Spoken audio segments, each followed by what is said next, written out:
10 second, 5 second, start. We have heard the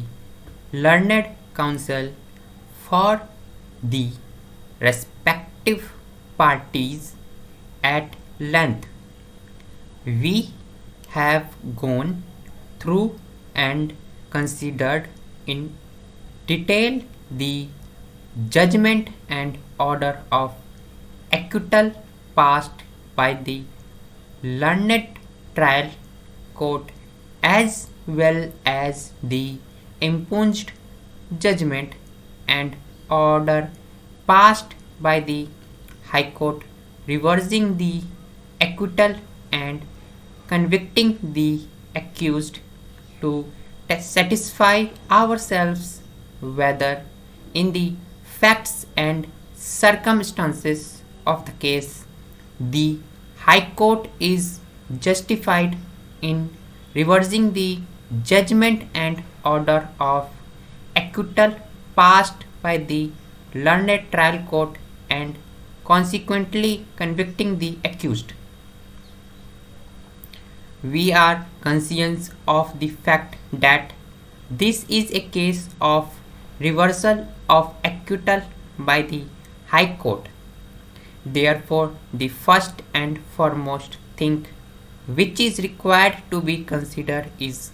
whether in the facts and circumstances of the case the High Court is justified in interfering with the order of acquittal passed by the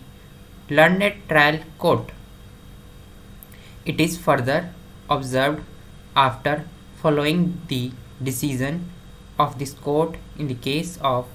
Kuldeep Singh versus Commissioner of Police 1999 to SSC 10 that if a decision is arrived at on the basis of no evidence or thoroughly unreliable evidence and no reasonable person would not upon it,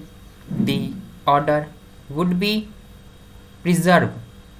But if there is some evidence on record which is acceptable and which could be relied upon, the conclusions would not be treated as preserved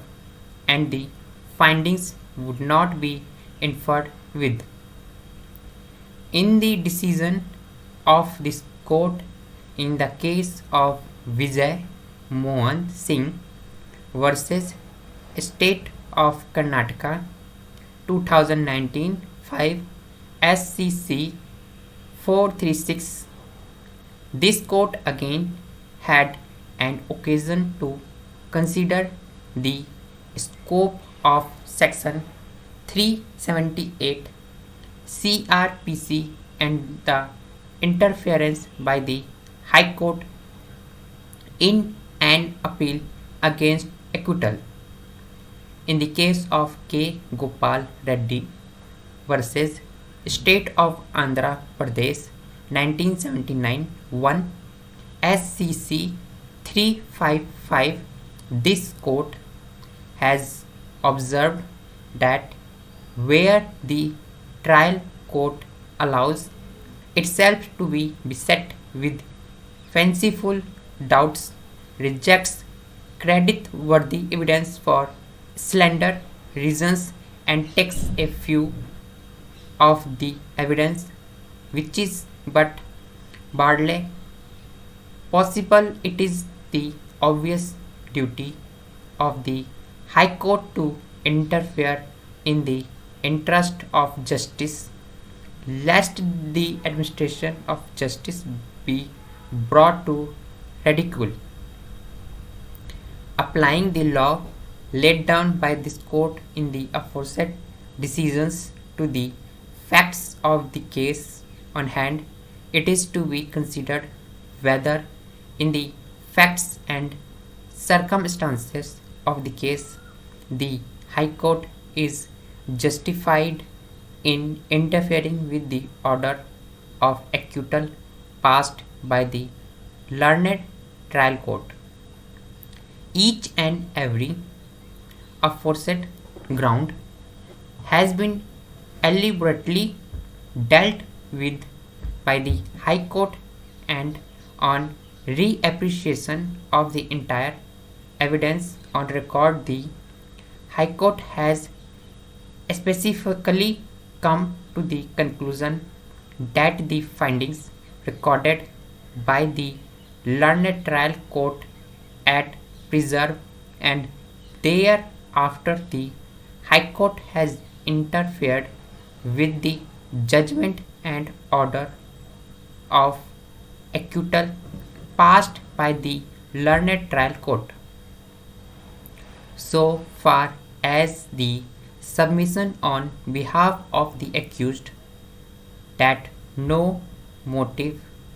has been established and proved is concerned, the High Court has elaborately dealt with the same. The High Court has rightly observed that when there is a direct evidence in the form of eye witnesses and the eye witnesses are trustworthy and reliable, absence of motive is insignificant. In the present case, in the 313 statement itself, the appellant, original accused number 4, has also stated that there was an enmity. Therefore, even according to the accused, also there was an enmity. One another ground given by the learned trial court while acquitting the accused was that no independent witnesses has been examined. The High Court has rightly observed that where there are clinching evidence of eyewitnesses,